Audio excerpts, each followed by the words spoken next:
Assalamualaikum warahmatullahi wabarakatuh. Halo teman-teman semua, bertemu lagi dengan saya di MK Psikologi Perkembangan. Hari ini kita sudah memasuki pertemuan kelima, yaitu kita akan membahas materi mengenai awal masa kanak-kanak.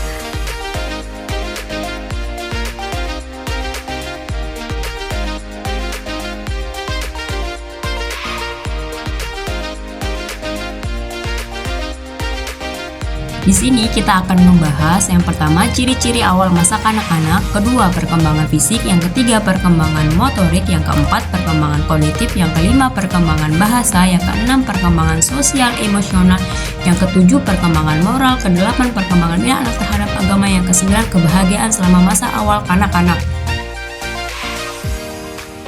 Ciri-ciri awal masa kanak-kanak dimulai setelah melewati masa bayi yang penuh ketergantungan, yang dimulai dari umur 2-6 tahun.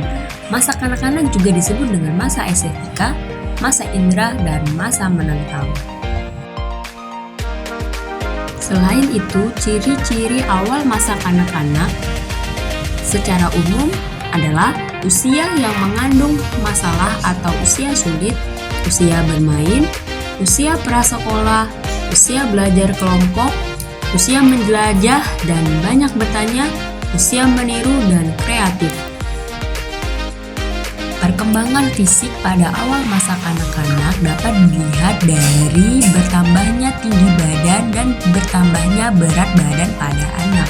Biasanya rata-rata anak bertambah tinggi menjadi 6,25 cm dan bertambah beratnya 2,5 sampai 30,5 kg setiap tahun. Perkembangan motorik. Perkembangan motorik terdiri dari dua, yaitu motorik kasar dan motorik halus. Motorik kasar yaitu gerakan yang menggunakan otot besar dan membutuhkan banyak tenaga, seperti berlari, berjalan, dan melakukan lompatan. Sementara motorik halus yaitu suatu gerakan tubuh yang menggunakan otot kecil dan memerlukan konsentrasi antara mata dan tangan, seperti menulis, melipat, ataupun menggunting. Selanjutnya, perkembangan kognitif. Menurut Piaget, pemikiran anak menggunakan pemikiran simbolis. Di antaranya, anak-anak prasekolah menunjukkan melalui imitasi, bermain sandiwara, dan kemampuan menggunakan simbol atau kata dalam berkomunikasi, dan serta memiliki pemikiran egosentris. Selanjutnya yaitu perkembangan bahasa. Perkembangan bahasa anak dipengaruhi oleh imitasi. Jadi, bila tidak ada yang ditiru atau diimitasi, maka tidak ada perkembangan bahasa. Perkembangan bahasa yang didasarkan pada imitasi dipengaruhi oleh teori belajar sosial dari Bandura, yakni perkembangan bahasa membutuhkan stimulasi dari luar yang termasuk di sini adalah pembelajaran modeling. Dalam diri seorang anak ada suatu pembawaan untuk membuat sistematik sendiri mengenai bahasa, seakan merangkum dan menyusun bahasa itu di dalam dirinya. Hal inilah yang dapat menerangkan mengapa anak dapat mengeluarkan bahasa yang khas. Baik, selanjutnya kita membahas tentang perkembangan sosial emosional pada awal masa kanak-kanak. Yang pertama, ada kegiatan bermain anak.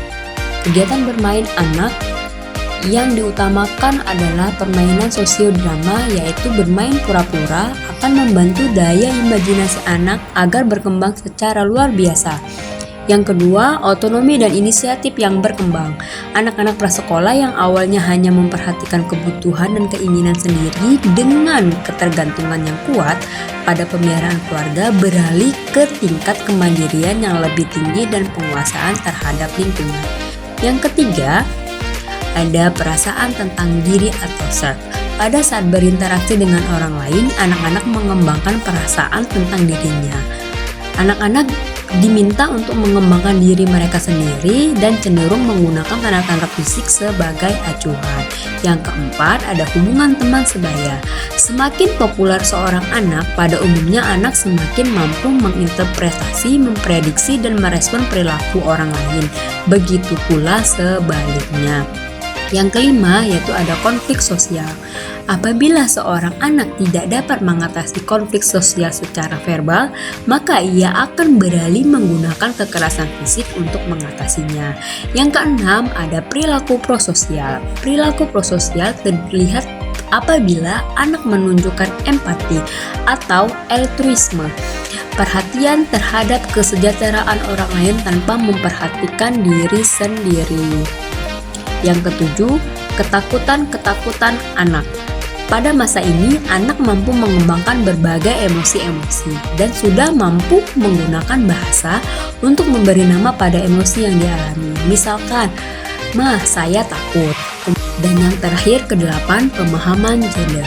Pada usia kurang lebih 2 tahun, anak menggunakan istilah yang berkaitan dengan gender seperti dapat membedakan anak laki-laki dan anak perempuan, membedakan mana ayah dan mana ibu, dan cenderung menunjukkan kesenangannya pada mainan yang sesuai dengan jenis kelaminnya. Misalkan anak perempuan hobinya bermain masak-masakan, boneka, dan sedangkan laki-laki dia senang bermain dengan mobil-mobilan ataupun dengan robot. Selanjutnya kita masuk ke perkembangan moral. Tahap perkembangan moral ini, anak-anak secara otomatis mengikuti peraturan tanpa berpikir atau menilai, dan ia menganggap orang-orang dewasa yang berkuasa sebagai maha kuasa. Anak mengetahui bahwa suatu perbuatan itu dikatakan baik dari hadiah yang dijanjikan orang lain.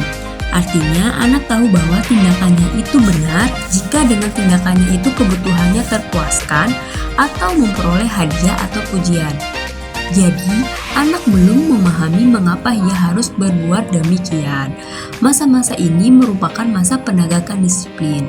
Selain kegiatan mendisiplinkan anak, dalam perkembangan moral juga mengajarkan tentang bagaimana mengajari anak tentang sopan santun ataupun adab, memahami perasaan orang lain, menolong orang lain, serta melakukan kebaikan. Selanjutnya, perkembangan minat anak terhadap agama. Konsep anak-anak mengenai agama adalah realistik. Dalam arti, anak menafsirkan apa yang didengar dan dilihat sesuai dengan apa yang sudah diketahui. Dalam hal ini, perkembangan minat anak terhadap agama dapat mengajarkan anak mengenai doa-doa sehari-hari, mendengarkan cerita tentang Nabi. Orang tua mengajarkan sholat di rumah sehingga anak dapat mengikuti perilaku orang tuanya. Terakhir adalah kebahagiaan selama awal masa kanak-kanak. Hal ini bergantung lebih kepada kejadian yang menimpa anak di rumah daripada kejadian di luar rumah, seperti kesehatan anak, menciptakan suasana kasih sayang agar anak dapat mencapai prestasi, lingkungan keluarga yang mendukung dapat memaksimalkan kemampuan anak. Jadi, kebahagiaan selama awal masa kanak-kanak ini tergantung dari lingkungan keluarga. Contohnya, apabila seorang anak sering mendengar orang tuanya bertengkar, itu juga dapat mempengaruhi kebahagiaan anak. Dan anak merasa tidak bahagia karena sering merekam kejadian-kejadian yang tidak diinginkan. Nah, teman-teman, setelah kalian mendengarkan dan memahami materi pembelajaran ini, maka tugas selanjutnya adalah membuat resume. Tugas resume dikerjakan secara mandiri dengan cara mencari berbagai referensi dari buku maupun jurnal yang relevan. Tugas resume dapat dikerjakan di Microsoft Word atau dengan membuat mind mapping di Canva. Seperti ini ya contohnya. Kemudian untuk kriteria penilaian kalian bisa cek di RLPS atau bisa lihat di sini. Lalu, tugas resume dapat kalian upload di link Google Drive di sini ya. Demikian materi pembelajaran hari ini, semoga bermanfaat untuk teman-teman. Sekian, wassalamualaikum warahmatullahi wabarakatuh.